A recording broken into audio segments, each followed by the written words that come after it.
concentrar aí as nossas atenções ainda no capítulo 6, e nós vamos comentar algumas coisas aí sobre o capítulo 7, sobre o capítulo 8, que faz parte do que a gente vai precisar ver aqui para nós interpretarmos os 7 selos do Apocalipse. Esse é o nosso tema de hoje.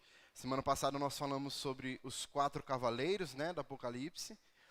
Hoje nós vamos acabar citando eles também, porque nós vamos passar novamente selo por selo. Mas hoje nós vamos nos concentrar um pouco mais aqui nos 7 selos do Apocalipse, ok? Se você quiser deixar sua Bíblia aberta aí em Apocalipse 6 já. Nós não vamos ler agora, porque a princípio são os mesmos versículos que nós lemos na semana passada. Mas para você já ter aí em mãos. Bom, existem algumas posições interpretativas aqui que surgiram no decorrer dos anos, no decorrer da história da igreja, com o propósito de debater o conteúdo e o significado do próprio livro selado com os 7 selos, que é dito aí nesse capítulo 6. E no estudo de hoje, nós vamos nos concentrar nas 2 principais interpretações, que são as 2 mais faladas, mais defendidas, e as 2 que talvez mais se aproximem aí, da realidade. Existem então basicamente 2, sobre o significado aqui. E é importante nós entendermos esse princípio antes de nós discutirmos aqui o significado de cada selo em si, justamente porque a interpretação dada a cada selo, ela está diretamente ligada à posição que nós adotamos a respeito do período em que os relatos sobre esses selos estão destinados, ou que eles acontecem, no caso. E outra coisa importante aqui sobre essa interpretação também, é pensar neles como acontecimentos históricos de tempos e de momentos específicos da história, no caso, onde cada um deles segue acontecendo durante os períodos em que eles estão inseridos, ok? Justamente para que os propósitos de Deus se cumpram em relação a eles. Então, cada selo representa, de fato, um acontecimento e um determinado período também. Nós vamos tratar, então, de 2 interpretações e de 2 períodos, então, também, de acordo com essas interpretações aí. A primeira interpretação, ela vai dizer que o livro selado com os 7 selos, ele descreve o final dos tempos, ou seja, a grande tribulação, mais especificamente aí. E essa posição, geralmente, ela é defendida por aquela classe de pessoas que olham o Apocalipse como um livro futurista, como nós falamos na semana passada, Um livro que trata de coisas do futuro, de coisas que ainda estão por vir. Nós até citamos ali, os pré-tribulacionistas, no caso, que entendem que a igreja será arrebatada antes dessas coisas começarem a acontecer. E hoje nós podemos dizer que essa posição talvez seja a posição mais conhecida e mais defendida também pela igreja, de modo geral, Muito por conta dos muitos livros que foram escritos, filmes que foram feitos também, relacionados a isso. Quem já assistiu Deixados para Trás vai lembrar, Tá todo mundo no avião, aí de repente todo mundo é arrebatado, e aí começa a grande tribulação. O filme, então, nós podemos dizer que é um filme pré-tribulacionista, que arrebata toda a igreja antes da tribulação começar a acontecer. Então, essa é uma posição talvez mais conhecida, mais defendida, porém, também, como nós falamos semana passada, não é a posição mais tradicional da igreja. É uma interpretação que começou a ser ensinada e a ser mais propagada a partir do século XIX apenas. Então, é nova, relativamente, assim nós podemos dizer. Só que dentro dessa posição aqui, talvez seja a posição mais fácil de se interpretar, a posição que tenha menos dificuldades de se interpretar. Então nós vamos passar aqui, até de uma forma um pouco mais rápida, sobre sobre essa posição, porque ela é muito direta, tá? Ela não tem muitas questões. Então, nessa interpretação, o primeiro selo, que é o cavalo branco e o seu cavaleiro, representa, então, como nós também mencionamos semana passada, que seria o anticristo. Representa o período em que o anticristo surge, né, e aparece com o intuito de enganar, de seduzir as nações e trazer as pessoas para o seu lado com um discurso de paz, com uma pregação de paz, digamos assim. No segundo selo, que é o do cavalo vermelho, ele representaria um período em que as guerras começariam a acontecer, né? Guerras de povos contra povos, até mesmo uma guerra mundial, né? Onde, por conta disso, acabaria culminando na morte de muitos cristãos, muitos judeus, né? Para a interpretação original aí. No terceiro selo, o que é o cavalo preto, ele vai representar, então, o período em que uma grande fome assolaria a terra, né, e que quem não tiver a marca da besta nesse momento, não teria o direito, né, de comprar e vender. Ou seja, a marca da besta aqui seria, mais para frente, com certeza nós vamos discutir ainda sobre isso, mas, resumindo, seria o controle proposto pelo anticristo, ok? Então, quem não tiver dentro desse controle, dentro dessa regra em que o anticristo vai colocar sobre a terra, não poderá comprar nem vender. Então, esse terceiro selo falaria sobre isso. O quarto selo, que mostra o cavalo amarelo, representaria o período, então, em que um grande número de mortes começariam a acontecer. Mortes das mais variadas, né? Não por um motivo apenas específico, mas por qualquer motivo que se apresente aí e que faça com que as pessoas morram, no caso. No quinto selo, nós não lemos aí a partir do quinto selo, mas nós não vamos ler agora também, eu vou ler na interpretação do próximo.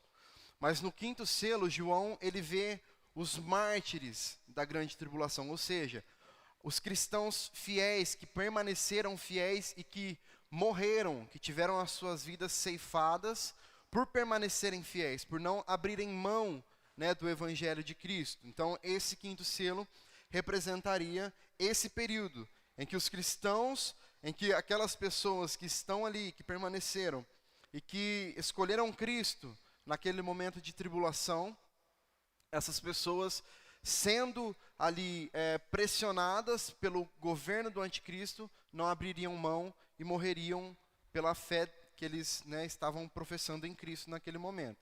Então, esse período seria o do quinto selo.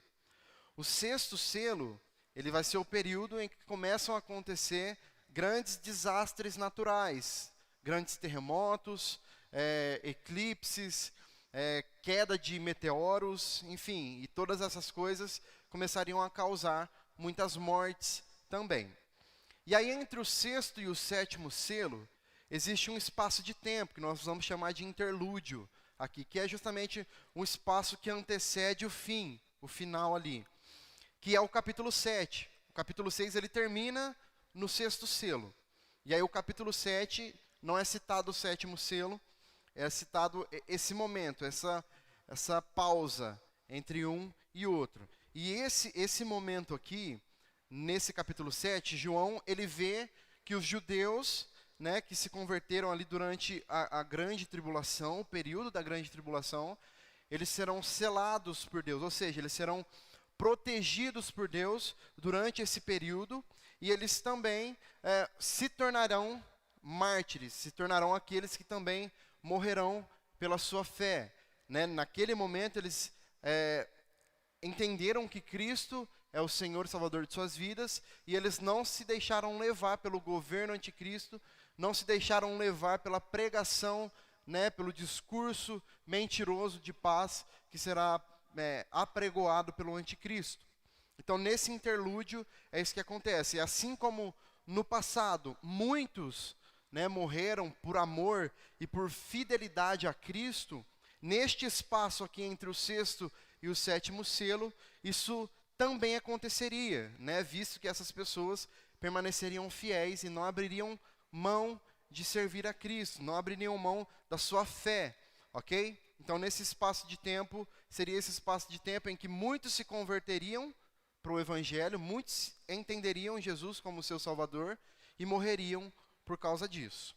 E aí então, o sétimo selo, já lá no capítulo 8, ele vai se referir ao período em que se inicia a segunda metade da grande tribulação. Obrigado, Marcelo. Né? Onde os anjos vão aparecer ali tocando 7 trombetas também, que representam mais 7 acontecimentos que irão surgir para assolar o mundo, ok? Então, essa interpretação, a interpretação pré-tribulacionista, onde a igreja é arrebatada, né, aqueles que já têm a sua convicção, o restante fica. Neste período aí entre o sexto e o sétimo selo, alguns ainda se converterão e serão levados ao céu, ok? Serão salvos também. E a segunda interpretação, que é a interpretação mais tradicional da igreja, da história do cristianismo. Essa interpretação vai entender que o livro selado com os 7 selos, ele descreve toda a história da igreja, e não apenas o período da grande tribulação. O período desde quando a igreja passou a ser igreja, desde quando Cristo é ascendido aos céus até a sua segunda vinda, certo? Então, o livro que é escrito por dentro e por fora, que é selado pelos 7 selos, ao qual apenas o Cordeiro é capaz de abri-lo e desatar os selos, representa então toda a história, desde a ascensão de Cristo aos céus até o seu retorno glorioso para buscar a sua igreja. E essa interpretação, ao contrário da interpretação que nós falamos antes, que é defendida pelos pré-tribulacionistas, essa daqui é uma interpretação defendida pelos pós-tribulacionistas, pelos alguns mid-tribulacionistas, alguns que entendem o período pré-ira também. Não precisa se apegar a esses termos agora, né? Só para fazer essa diferenciação. Aqueles que acreditam que a igreja será arrebatada antes da tribulação, entendem aquela primeira, a maioria pelo menos, tá? Não vamos falar que é a totalidade, né? Mas entendem essa primeira interpretação como a correta. E aqueles que entendem que a igreja será arrebatada pós-tribulação ou entre um período ali da tribulação, entendem essa segunda interpretação como a mais adequada, ok? Nessa interpretação aqui, os 7 selos eles vão ter então a seguinte interpretação.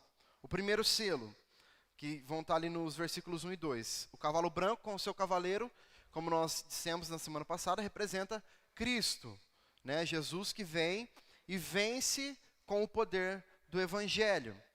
E os símbolos no Apocalipse, irmãos, como nós sempre dissemos também, eles são muito importantes. Porque a descrição aqui desse primeiro selo vai falar, como nós falamos, sobre a cor branca, sobre a coroa e sobre um aspecto de invencibilidade também do cavalo branco. Né? Aquele que é invencível, que vai vencendo para vencer, é o que o texto diz, né? Então, são características que no decorrer da Escritura, todas são direcionadas apenas a uma pessoa, que é a pessoa de Jesus. Então, essa interpretação aqui vai parecer estar um pouco mais de acordo, né, com o tema principal do livro de Apocalipse, que vai trazer Cristo como o vencedor, no caso. E dentro aqui dessa interpretação, alguns vão preferir relacionar ou enfatizar, dar mais ênfase aqui, que Jesus, de fato, é aquele que é o primeiro selo ali, que sai, né, para vencer. E outros vão preferir dizer que é a pregação do evangelho em si, não o próprio Cristo, no caso. Né? Já que nessa interpretação as pessoas vão dizer que Cristo, aqui na descrição do texto, ele está abrindo o selo e não pregando o evangelho. Então a pregação do evangelho que seria, no caso, o cavaleiro do cavalo branco, né, que sai vencendo para vencer. Só que o fato de Cristo ser quem abre o selo e ser também aquele que leva, né, que sai vencendo para vencer, que leva o evangelho, quando nós paramos para pensar na onisciência de Cristo, são coisas que podem se relacionar muito bem, visto que ele pode estar em mais de um lugar ao mesmo tempo, fazendo mais de uma coisa ao mesmo tempo. né? Então ele tem os seus meios para fazer essas coisas acontecer. Mas seja como for, vai existir base aí para as duas interpretações. E no final das contas, não importa muito, porque nós sabemos que não existe evangelho sem Cristo e não existe Cristo sem evangelho. No final das contas, Cristo é o evangelho. E quando nós levamos o evangelho, nós levamos a Cristo. E nós só levamos o evangelho porque Cristo está em nós. Porque através do seu Espírito nos capacita, nos motiva, nos mostra, nos direciona. Então, no fim, acaba que essas duas interpretações, elas podem ser muito bem interpretadas da mesma maneira, né? Sendo o Evangelho, sendo o Cristo. Ok? Então, essa seria a interpretação aí para o primeiro selo. O segundo selo, que é o cavalo vermelho com o seu cavaleiro, ele representa, então, a perseguição ao povo de Deus durante a história, a perseguição especificamente à igreja. E isso vai retratar aqui o fato de que a igreja ela sofreu com duras perseguições ao longo da história, né? Nós tivemos a oportunidade de estudar aqui as 7 cartas, né, para a igreja da Ásia, para as igrejas da Ásia. E a todo momento em que nós lemos o texto bíblico, nós vamos ver os cristãos sendo perseguidos, por onde quer que eles passem. Nós precisamos nos lembrar que nós estamos falando aqui de um período em que o Império Romano governava. O pior império, o pior governo em termos de perseguição religiosa foi esse. É nesse contexto em que o livro de Apocalipse está sendo escrito. É nesse contexto em que a igreja do primeiro século está inserida. Então, nós trazendo isso para os nossos dias, numa continuidade, nós vemos a igreja ainda sendo perseguida hoje, por exemplo, de forma mais clara. Se nós formos para o Oriente Médio, por exemplo, nós vamos ter diversos exemplos de pessoas que são mortas por causa da sua fé. Talvez aqui no Ocidente, não muito, né, mas lá, né, nós tivemos aqui por muitos anos o Marquinhos e a Rosângela, lá sempre relatando as questões que aconteciam. Se você entrar na internet hoje e pesquisar, dar um Google rapidinho, você vai ver pessoas tendo suas cabeças cortadas por não professarem a fé deles, né? Se professar qualquer outro tipo de crença, não vai ter espaço. Então, essa perseguição religiosa, essa perseguição tão brutal, ela ainda existe nos nossos dias, né? Talvez não seja tão palpável para nós daqui, né? Talvez a gente não consiga sentir tanta empatia porque está longe, a gente não é, mas ela ainda existe. E trazendo aqui para o nosso contexto, por exemplo, nós podemos também pensar numa perseguição que acontece de maneira moral. Os nossos princípios, os princípios da igreja, aquilo que nós acreditamos, aquilo que nós pregamos, aquilo que nós entendemos ser a vontade de Deus para a sociedade de modo geral, são ideias ultrapassadas, são ideias retrógradas, né? São coisas antiquadas, que já não se praticam mais. Então começa a surgir uma perseguição moral, onde nós já não temos talvez tanta liberdade de falar sobre determinados temas, sem sermos acusados de estarmos sendo racistas, homofóbicos, ou qualquer outro tipo de adjetivo que eles costumam usar, né? Nós perdemos, de certa forma, a nossa liberdade de discurso, né, em um determinado âmbito da sociedade. Justamente por isso. Então, essa perseguição, para nós, talvez se manifeste de forma diferente, mas ela continua se manifestando. Nós, que eu digo, igreja de Cristo, tá? O povo de Deus espalhado aqui pela terra. O terceiro selo, que vai estar ali nos versículos 5 e 6, que vai falar sobre o cavalo preto, que representa a opressão, a corrupção, que representa a injustiça que é causada. E esse cavalo aqui, provavelmente, ele pode ser uma consequência do anterior, né? Embora, de forma geral, nós sabemos que existe essa injustiça acontecendo, né, com todas as pessoas, não apenas com os cristãos.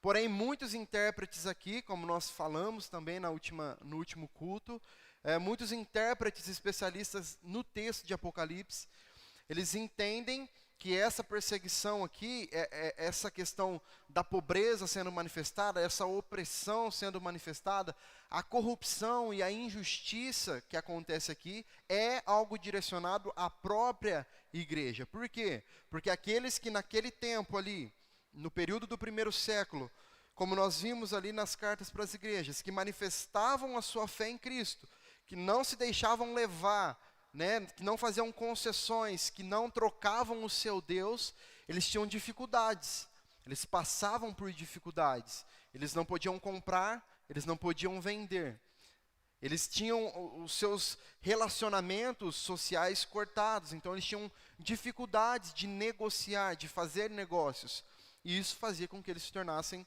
pobres.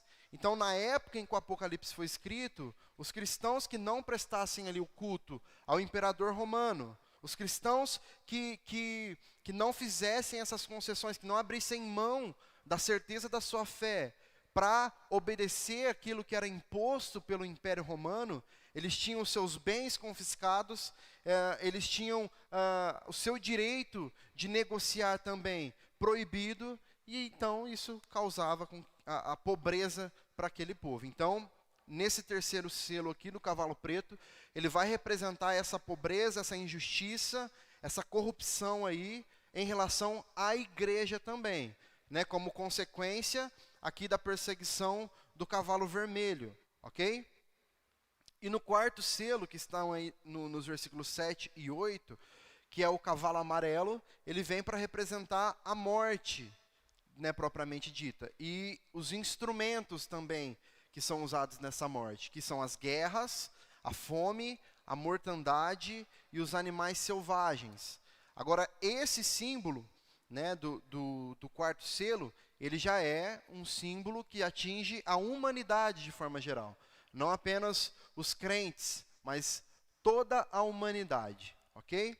Então já é algo mais geral. Nós vimos Cristo saindo, pregando o evangelho, levando o evangelho. Vimos então que depois a perseguição por conta do evangelho, por conta da mensagem da verdade pregada e não aceita por muitos, começa a acontecer, as mortes começam a acontecer, as injustiças depois começam a acontecer, e por último aqui, essa parte aí até no terceiro selo, tudo com a igreja, e no quarto selo começa então uma tribulação geral, digamos assim, que afeta toda a humanidade.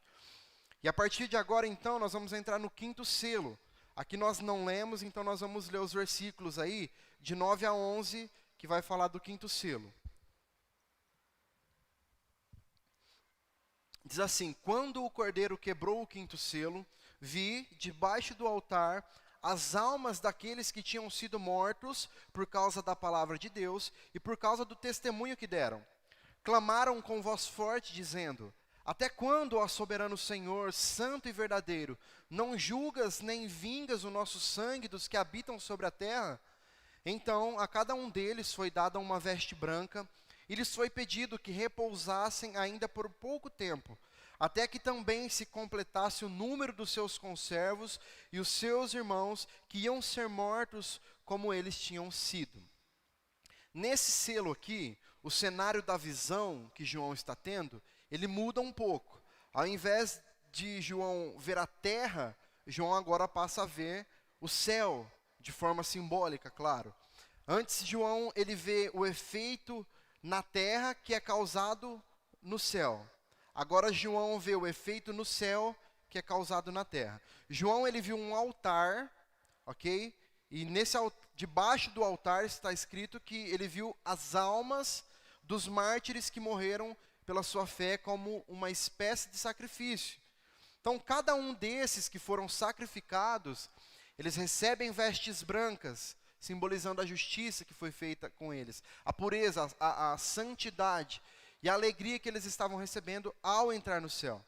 Então, é dito aqui, né, que é feito um pedido, né, pelo cordeiro, no caso, que eles aguardem mais um pouco, né, que eles esperem descansando, né, as fadigas terrenas que eles acumularam no decorrer das suas vidas, até que o número dos salvos se complete. E nós vamos falar sobre essa questão do número dos salvos aqui no próximo capítulo, que vai falar sobre os 144 mil. Então, aí vai dizer que quando o último mártir for sacrificado, então virá o dia do Senhor. Quando o último salvo for recolhido, então virá o dia do Senhor. Então é importante entender também aqui que essas almas, elas não estavam inconscientes, né? A gente pode perceber que existe um diálogo aqui, existe uma troca, né? Não eram almas que estavam ali pairando sem nenhum tipo de intelectualidade, de poder conversar, de poder entender a situação. Eles estavam lúcidos, né? Eles estavam até pedindo vingança, de certa forma. Não uma vingança humana, mas que a justiça divina fosse feita, né, de uma vez por todas. E esse clamor aqui do quinto selo, ele representa o clamor da própria igreja, diante de tantos os massacres que estão acontecendo aqui neste período, né? É um clamor que ainda não havia sido ouvido na sua totalidade, mas que estava sendo ouvido. Era uma súplica sincera pelo favor de Deus que estava acontecendo ali. O sexto selo, então, nos versículos de 12 até o 17, vai dizer assim: vi quando o cordeiro quebrou o sexto selo. Houve um grande terremoto. O sol se tornou negro como pano de saco de crina. A lua ficou toda vermelha como sangue. E as estrelas do céu caíram sobre a terra, como a figueira deixa cair os seus figos verdes quando sacudida por um vento forte. E o céu recolheu-se como um pergaminho quando se enrola. Então, todos os montes e as ilhas foram movidos do seu lugar. Os reis da terra, os grandes, os comandantes, os ricos, os poderosos e todo escravo e todo livre se esconderam nas cavernas e nos penhascos dos montes. E disseram aos montes e aos rochedos: caiam sobre nós e nos escondam da face daquele que está sentado no trono e da ira do Cordeiro. Porque chegou o grande dia da ira deles, e quem poderá subsistir? Veja só, o sexto selo aqui, ele mostra o dia da ira do Cordeiro. É o que diz o último versículo: porque chegou o dia da ira deles. E o que fica claro é que não há como escapar desse dia. Os grandes, o versículo diz, os reis da terra, os grandes, os comandantes, os ricos, os poderosos, todo escravo e todo livre se esconderam nas cavernas e nos penhascos. Ninguém consegue fugir do dia da ira do Senhor. A gente viu aqui nessa descrição todas as classes sociais, todas as classes de poder sendo citadas aqui, do mais alto ao mais baixo. Ninguém consegue fugir. João, ele usa esse símbolo, né, desse dia aqui, o universo sendo sacudido, de certa forma, os homens tentando se esconder, não do cenário aterrorizante, dos terremotos, do sol, da lua de sangue, né, do dia escuro. Não era disso que eles estavam se escondendo. O texto diz que eles estavam tentando se esconder do dia da ira de Deus. Note que eles chegaram a procurar aqui até mesmo a morte física. Eles se escondem nas cavernas e eles clamam para que as rochas e os rochedos caiam sobre eles, para que eles morressem e para que eles não tivessem que encarar, né, mera ilusão, logicamente, porque ainda que morressem, iriam encarar o dia da ira do Senhor, mas para que não tivessem que encarar o dia da ira de Deus, né, o julgamento do Senhor. Então, todas as classes de pessoas, neste momento, estarão diante do dia da ira do Senhor. Ok? E depois, então, do sexto selo, vem aquele interlúdio, como nós dissemos na interpretação da primeira posição ali, que é o capítulo 7. No capítulo 7, irmãos, a mesma cena do capítulo 6 vai se repetir. Ela é descrita ali, só que de uma outra perspectiva, por um outro ângulo. Não é uma sequência cronológica de fatos, de eventos. Não é algo que acontece, né, uma coisa seguida da outra. É um mesmo evento que acontece e é observado de um outro ângulo, por um outro aspecto. João vê que tudo está pronto e que o juízo de Deus está prestes a ser derramado. Só que o que impede ainda que o juízo de Deus seja derramado é que ainda não foram selados todos aqueles que são eleitos de Deus. Então ainda falta. Quando todos os eleitos forem selados, Cristo então voltará. O capítulo 6, ele termina mostrando um grande terror que é derramado sobre os ímpios no dia do juízo. Já no capítulo 7, ele vai terminar mostrando a grande alegria e a glorificação daqueles que foram remidos na segunda vinda de Cristo, daqueles que alcançaram a salvação. Então perceba, está acontecendo as mesmas coisas, só que no capítulo 6, a ênfase, o ângulo mostra o sofrimento e o desespero daqueles que não alcançarão a salvação, e o capítulo 7 mostra a alegria e a satisfação daqueles que alcançarão a salvação. O mesmo evento acontecendo, sendo observado por um ângulo diferente, ok? E o sétimo selo, ele está descrito no capítulo 8. O sétimo selo, ele vai iniciar, então, a sequência ali dos 7 anjos tocando as 7 trombetas. Então, como eu já disse, não há uma sucessão cronológica. Não se trata de eventos que aconteçam um depois do outro, ok? No capítulo 8, a mesma cena é mostrada, a mesma história é contada, só que de uma outra perspectiva. Então, perceba que o livro de Apocalipse, ele é organizado, ele é escrito aqui, de acordo com a visão de João, em 7 sessões, que acontecem de forma paralela, acontecem juntas e de forma progressiva, ou seja, ela vai evoluindo.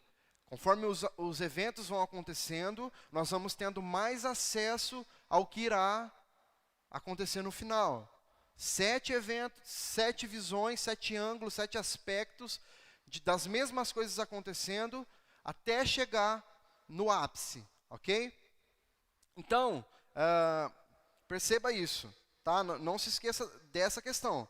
Cada vez que a história é recontada aqui, cada vez que a narrativa aparece, ela vai ficando mais intensa, ela vai ficando mais forte, ela vai ficando mais clara, de modo que as cenas vão ficando mais nítidas para que nós possamos entender, ok?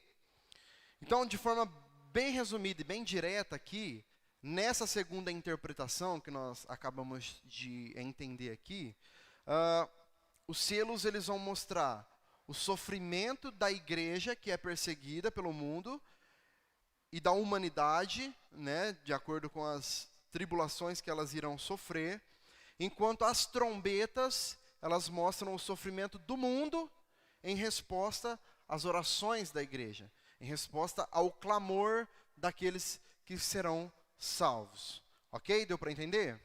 Mais ou menos, pelo menos? Depois eu vou mandar o estudo para vocês terem a oportunidade de ler, reler e reler novamente, ler o texto, comparar. Isso é muito importante, tá, irmãos? Nós não podemos ficar só aqui, não, porque são conceitos bem complexos, bem profundos, e nós precisamos nos aprofundar, ok? Então, qual que seria a melhor interpretação aqui das duas, relacionada aos 7 selos do Apocalipse? Como nós sempre falamos, desde o início dos nossos estudos, não dá para a gente chegar aqui e cravar, essa é a posição correta e ponto final. Justamente porque grandes teólogos, dos mais gabaritados, grandes estudiosos, especialistas no livro do Apocalipse, eles divergem, eles têm posições diferentes entre si. Então, não é nosso papel resolver esse problema. Quem vai resolver esse problema vai ser Jesus, quando ele voltar e mostrar de forma muito clara para nós. Nós estamos aqui para aprender, para conseguir enxergar um pouco da situação. Só que eu, particularmente, talvez eu tenha esse compromisso, de assumir o que talvez eu entenda como o mais próximo do ideal, e a posição que eu consigo enxergar como mais correta diante dessa interpretação que nós fizemos aqui, seria essa segunda interpretação, que defende que o livro selado com os 7 selos descreve todo o período, desde da ascensão de Cristo aos céus, até a sua volta, até a segunda vinda de Cristo. Então, sendo assim, o conteúdo aqui, como nós dissemos já também, eles não se tratam de eventos que acontecem um após o outro, certo? Não são questões, visões que tratam da perseguição à igreja, do juízo de Deus sobre os seus inimigos em um determinado período apenas, tá?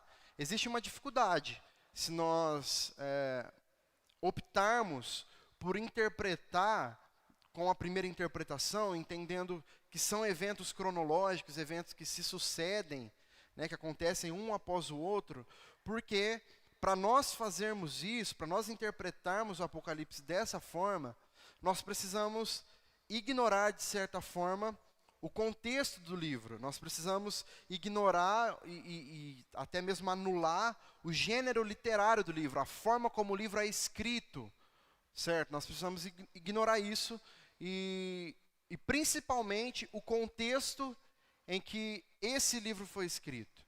Porque às vezes nós nos esquecemos, só que o livro do Apocalipse, ele teve os seus destinatários primários. Aqueles primeiros ali que receberam o livro e leram ele. Aqueles irmãos das 7 igrejas. Eles estavam ali sendo duramente perseguidos. Era um assunto muito corriqueiro para eles. Eles tinham domínio sobre tudo que estava sendo escrito aqui por João. E eles clamavam constantemente por uma resposta de Deus.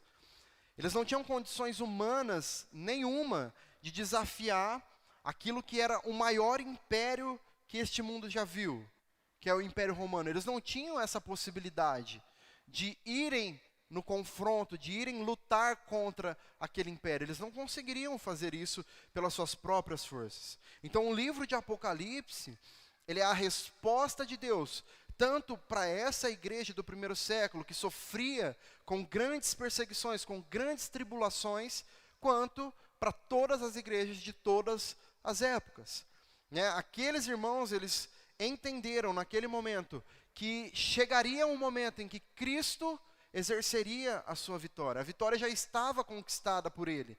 E que eles, mesmo com tantas provações, mesmo com tantas dificuldades, perseguições, com tantas lutas que eram impostas sobre eles, eles entendiam que em Cristo e por Cristo, eles eram mais do que vencedores. E essa é a nossa certeza hoje também, nos nossos dias. Essa é uma resposta atual para a igreja deste tempo.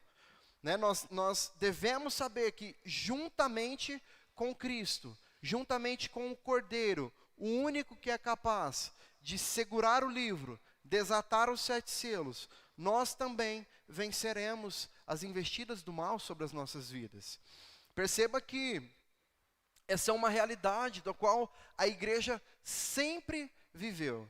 E é por isso que eu entendo essa segunda interpretação como sendo a mais provável. Justamente porque essa perseguição que estes homens sofreram na pele é descrita aqui nesses textos que nós lemos, desde o primeiro capítulo do Apocalipse. Desde das cartas para as igrejas. Tudo isso aqui é descrito. Ok? Eu entendo, então, que não faz muito sentido a gente pensar que a partir do capítulo 4 do livro do Apocalipse, os eventos que acontecem são exclusivamente futuros. Justamente porque a igreja da Ásia, do primeiro século, ela já estava vivendo na pele grande parte dessas coisas que são descritas aqui, dessa perseguição, dessa dor, dessas mortes terríveis por conta do evangelho, dessa injustiça que era praticada contra eles, de não poderem negociar, a pobreza que por conta disso era derramada sobre eles. Então era uma realidade atual nos dias daquele povo. Então é algo que já vem acontecendo. É lógico que eu também entendo que o livro do Apocalipse também relata acontecimentos que ainda acontecerão, que ainda não aconteceram, ok? É por isso que essa interpretação, ela entende que ela é gradual, ela é gradativa, ela está acontecendo já, as perseguições estão acontecendo. Se a gente falar que não existe perseguição, ou que nunca existiu e que ainda vai existir, nós estamos tapando o sol com a peneira, porque nós estamos lendo um livro que nos mostra, nós cremos em um livro que é a palavra de Deus, que nos mostra perseguições acontecendo desde sempre. Desde que nós lemos um primeiro versículo dessa Bíblia, nós entendemos que as perseguições estão acontecendo. Talvez alguns pregadores, alguns coaches, tentam romantizar um pouco a mensagem do Evangelho, mas é uma mensagem dura. É uma mensagem que chegou a nós a duras penas, com mortes acontecendo para que elas chegassem até nós.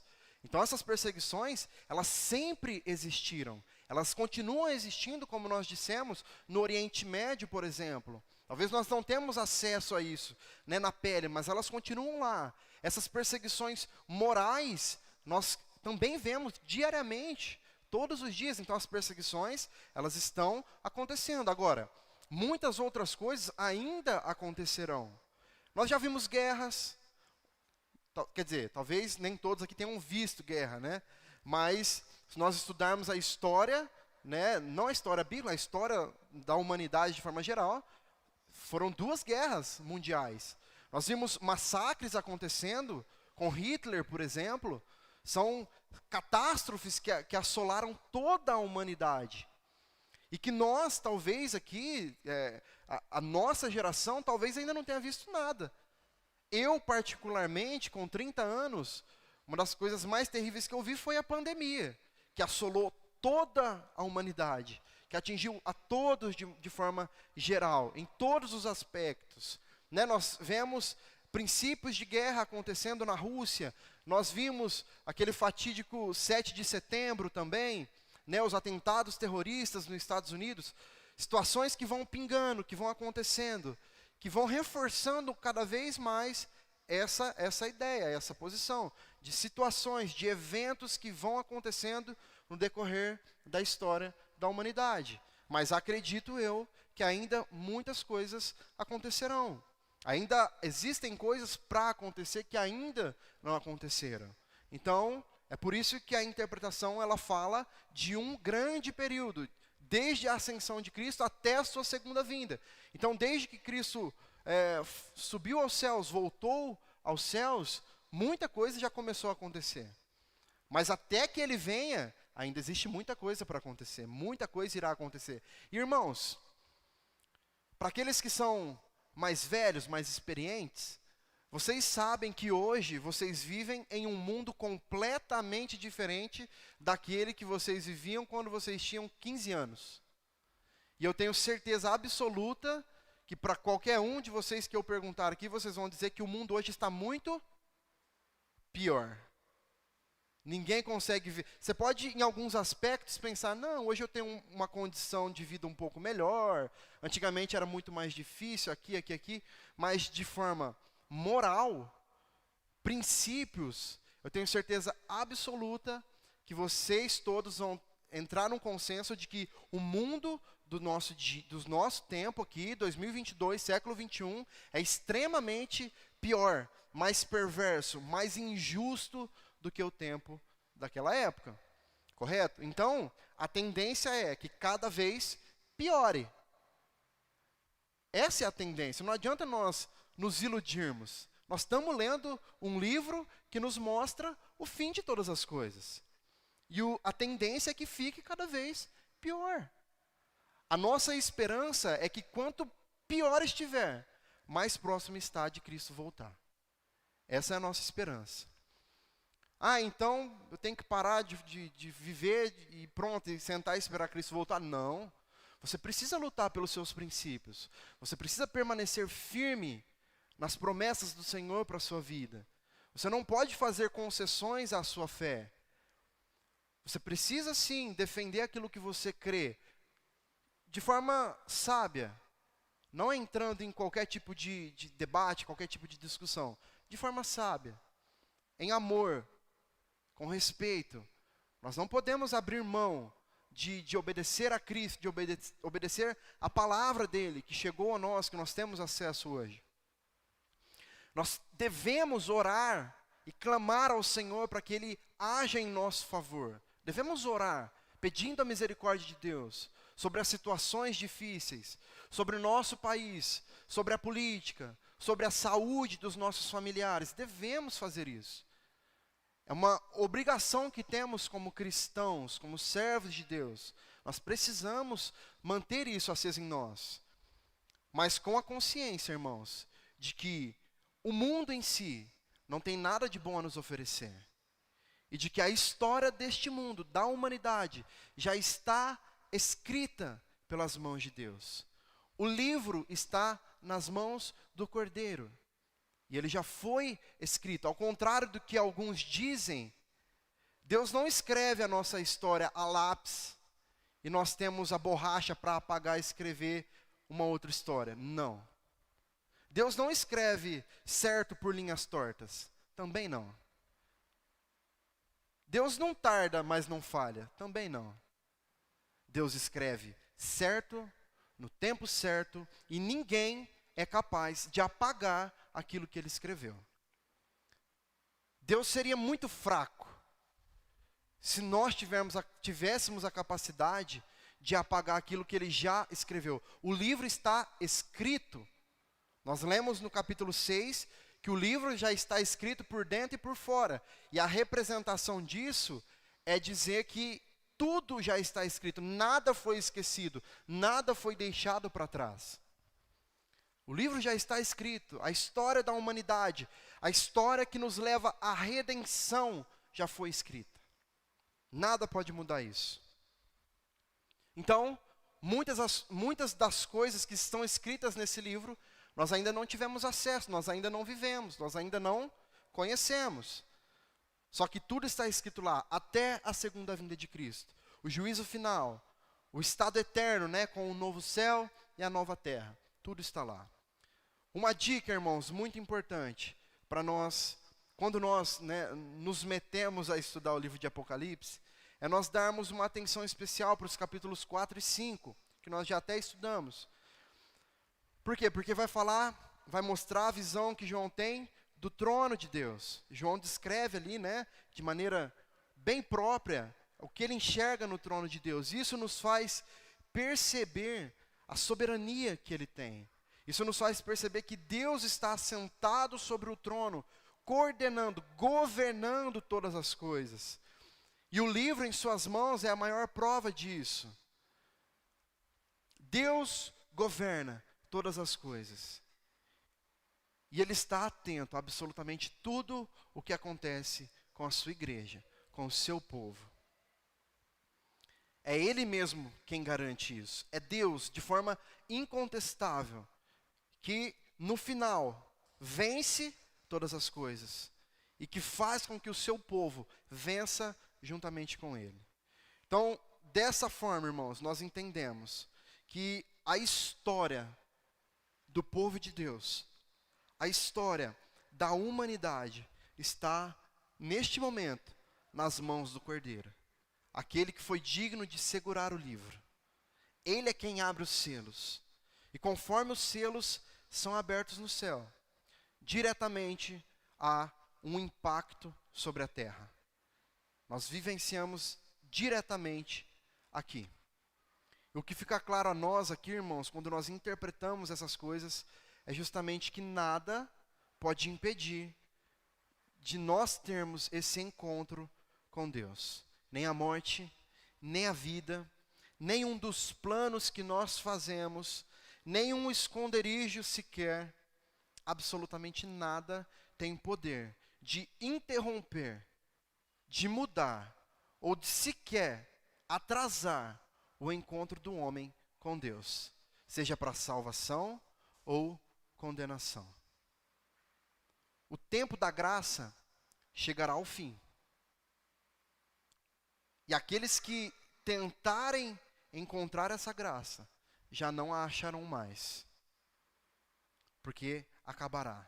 E pelo contrário, quando este tempo acabar, aqueles que tentarem ainda encontrar a graça do Senhor, eles darão de cara com a ira de Deus, com a condenação. A porta estará fechada e o juízo de Deus inevitavelmente acontecerá. E aí, posição social, riqueza, bens materiais, poder político, nada disso poderá mais dar proteção, segurança ou comprar a salvação a quem quer que seja, não importa quem seja. Nós vimos os grandes, os poderosos, os reis da terra, escravos e livres, não importa quem, nada mais será capaz de fazer com que aqueles que perderem o tempo da graça a alcancem de novo. Mas esse dia ainda não chegou. Nós ainda temos a graça à nossa disposição. O dia do juízo se aproxima, mas ele ainda não chegou. Nós ainda vivemos o dia aceitável do Senhor. Nós ainda temos tempo e temos chance de nos voltarmos para Deus com o coração contrito, sabedores do quão pecadores somos, do quão necessitados somos dessa graça, dessa misericórdia e dessa bondade de Deus. Nós ainda temos tempo. Nós ainda temos tempo de levar essa mensagem a outras pessoas. Nós ainda temos tempo de ser instrumentos na mão do cavaleiro do cavalo branco e levar essa mensagem que salva, para que mais pessoas sejam alcançadas pelo poder do Espírito Santo, para que quando chegar o momento de ter que negar este mundo para defender a Cristo, estejam prontos, estejam preparados. O dia do juízo se aproxima, mas ele ainda não chegou. Nós ainda temos tempo. Isso precisa tocar os nossos corações. Mas a Bíblia também diz que para os despreparados, para os desprevenidos, para aqueles que não estão sob a luz, ele virá como um ladrão. Então, não se engane com o fato de ainda não chegou o dia, ainda temos tempo. Permanecer muito tempo pensando que ainda temos tempo pode estar nos levando cada vez mais para o lado sombrio da coisa, para longe da luz. E então nós podemos ser surpreendidos pelo ladrão. Nós podemos estar despreparados. Vocês mesmo aqui foram unânimes em dizer que o mundo há alguns anos atrás era bem diferente do que ele é hoje. E eu tenho certeza que muitas vezes você já disse: nossa, como o tempo passou rápido. Ontem eu tinha 15 e anteontem eu fiz 30. Pequenininho, né, mãe? Atrás da timba, isso. Entrando debaixo dos bancos da igreja. E hoje estamos aqui. O tempo passa. Eclesiastes vai dizer que a vida é como um sopro. É rápido, irmãos. Temos tempo, mas o tempo é curto. Ainda temos tempo, mas que o fato de ainda termos tempo signifique para nós mais empenho da nossa parte para permanecermos. Ou então, se estamos longe, para virmos correndo na direção do nosso Deus. Porque diante disso tudo, irmãos, a pergunta que fica para nós é: nós estamos preparados para nos encontrarmos com Cristo neste exato momento? Se você soubesse que Cristo está voltando hoje, às 22 horas, daqui a 1 hora, o que isso causa no teu coração? Paz? Alegria? Medo? Desespero? O livro do Apocalipse nos traz esse desconfiômetro, se é que nós podemos chamar assim. As coisas estão acontecendo. E eu prefiro também, irmãos, crer nessa segunda interpretação como sendo a mais aceita? Justamente por isso. Porque pensar que são eventos futuros, todos destinados ao futuro, talvez traga a sensação das coisas estarem muito longe ainda. Ixi, tem muita coisa para acontecer. Agora, pensar que você já está no meio desses acontecimentos, traz um sentimento um pouco diferente. Traz um temor a mais. Nós estamos preparados para nos encontrarmos com Jesus hoje. Nós estamos dispostos a enfrentar perseguição, a enfrentar pobreza por causa do Evangelho, a enfrentar guerras por causa do Evangelho, a enfrentar fome por causa do Evangelho, a enfrentar a própria morte por causa do Evangelho. Nós citamos alguns exemplos aqui no decorrer das interpretações aqui das cartas, de pessoas que foram mortas queimadas dentro de um tambor de aço. Nós estamos preparados para enfrentar todas essas coisas por causa do nome de Cristo? Não, mas nós vamos ser arrebatados antes. Eu não sei. Não sei se nós não vamos pegar nada desses momentos mais difíceis. Porque muitos dos nossos irmãos já sofreram momentos como esses. Muitos deles já foram queimados. Muitos deles já tiveram suas cabeças cortadas. Muitos deles já foram presos, torturados por causa do Evangelho. O que me faz crer, então, que eu não posso passar por isso? Eu prefiro a dúvida, porque ela faz com que eu me mantenha firme. Ela faz com que eu não me afaste do centro da vontade de Deus.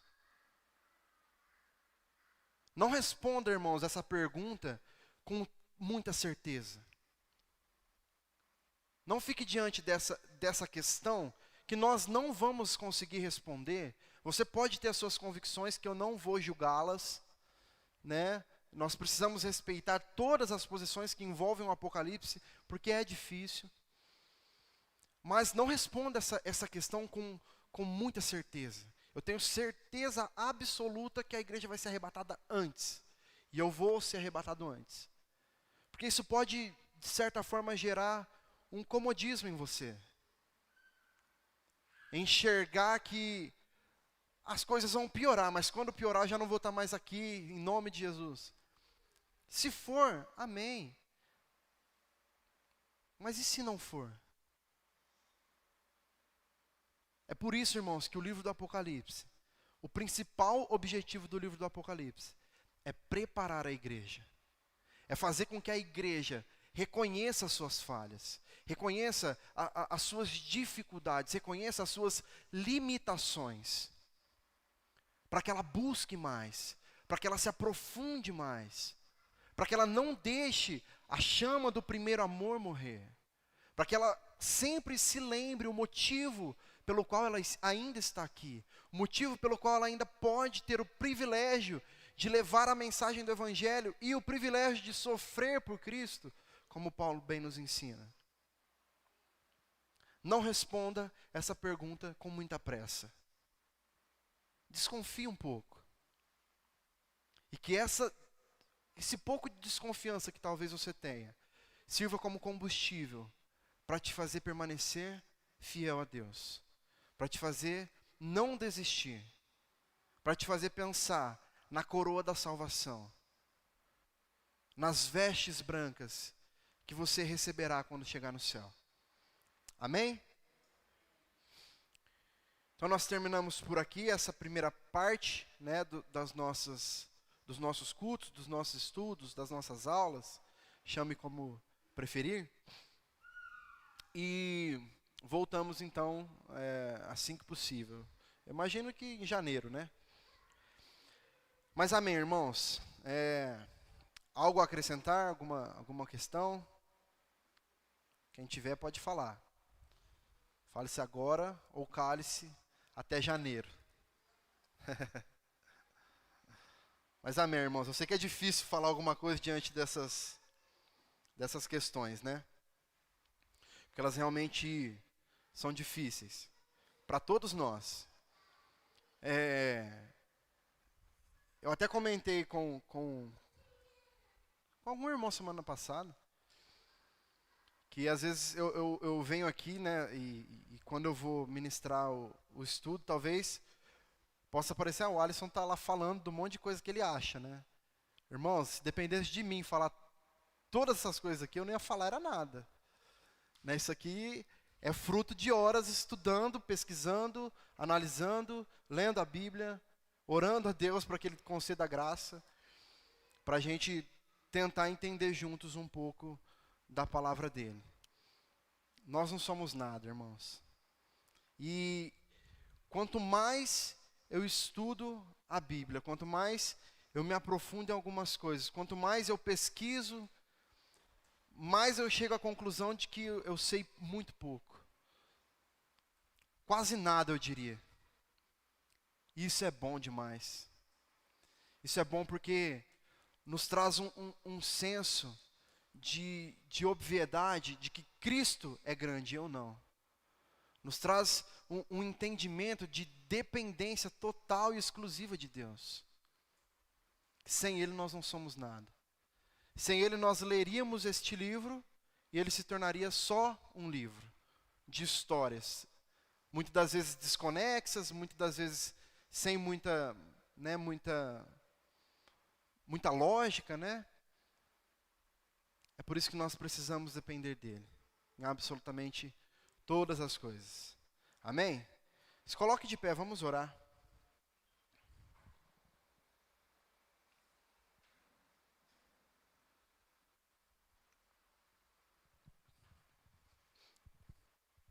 Senhor, nós te agradecemos, Pai, pelo dia que o Senhor nos deu.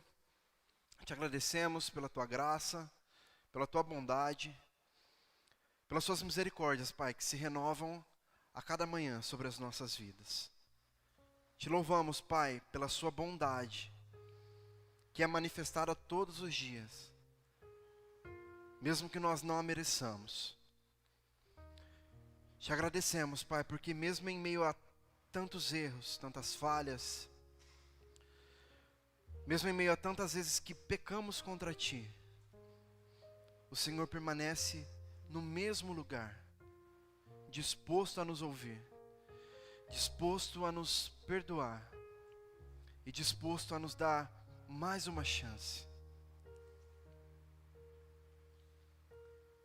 Como sempre agradecemos, Pai, queremos novamente agradecer pela Tua palavra, porque ela é fiel. E nós podemos descansar em cada frase que foi escrita nela, porque sabemos que veio da boca do Senhor. Sabemos que é um livro completamente inspirado pelo Senhor. Te agradecemos, Pai, pelo privilégio que temos de ter acesso a coisas que nós jamais teríamos, se não fosse a iluminação do Seu Espírito em nós. Não há intelectualidade nenhuma que nos torne capaz, Deus, de alcançarmos o entendimento de quem é o Senhor. Livros, estudos, palestras, vídeos, nada disso, se não for o agir do Teu Espírito, pode nos ser útil. Obrigado, Pai, pelas ferramentas que o Senhor nos dá. Obrigado pela iluminação do Teu Espírito, Pai. E nós queremos Te pedir, Pai, diante daquilo que nós aprendemos aqui hoje. Nós sabemos, Pai, das dificuldades que temos ao interpretar, porque somos limitados. Mas, Senhor, diante de cada ponto que nós ouvimos aqui, nós queremos e nós desejamos estar preparados. Independente de que maneira seja que os períodos aconteçam, independente de quando seja, de como seja, encha os nossos corações, Pai, de força.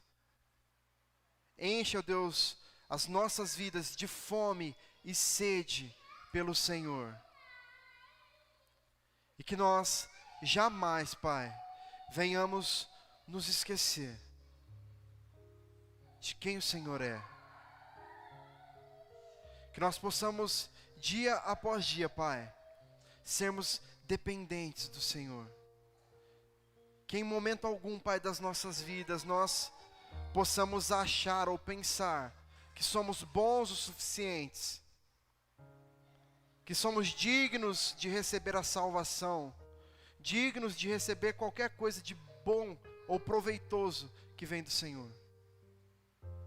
Que nós possamos estar cientes, Pai, da sua misericórdia, estar cientes de que tudo que vem de bom, que está em nós, só está por causa do Senhor. Sem o Senhor, Pai, somos pessoas fadadas ao fracasso. Sem o Senhor, somos seres humanos condenados a uma vida de miséria e a uma eternidade de condenação, Pai. Sonda os nossos corações. Não permita que nós nos percamos, Pai, dos seus caminhos. Eu te peço, Pai, pela vida dos meus irmãos que aqui estão, que fazem parte, ó Deus, dessa igreja, os irmãos que nos assistem de suas casas, cada um deles, Pai. O Senhor conhece os corações, o Senhor conhece as motivações, o Senhor conhece, Pai, melhor do que ninguém, as limitações, as dificuldades, as dores, as tristezas, as marcas, os medos, e ninguém nos conhece como o Senhor. E eu peço, Pai, que pela sua misericórdia, o Senhor haja em favor dos teus filhos, os livrando, os ensinando, e fazendo com que nós nos voltemos para o Senhor, independente da situação que nós estejamos vivendo, Pai. Nós pedimos e clamamos pela tua misericórdia. Peço, Pai, que o Senhor abençoe as vidas, as famílias, os relacionamentos. Abençoe, Pai, a vida profissional, a vida acadêmica, os planos, os sonhos. Que tudo, Pai, esteja de acordo com o seu querer e com a sua vontade, Pai. Nos ensine a entender qual é a sua vontade para nós. E que nós possamos, Pai, ter a sensibilidade de ver o Senhor em tudo. Porque nós sabemos que o Senhor está em todo o lugar. Obrigado, Pai, pela tua palavra. Obrigado por esse tempo que tivemos. E que nós possamos estar cada dia mais sedentos da tua palavra, Pai. Por tudo nós te louvamos e agradecemos em nome de Jesus. Amém. Amém.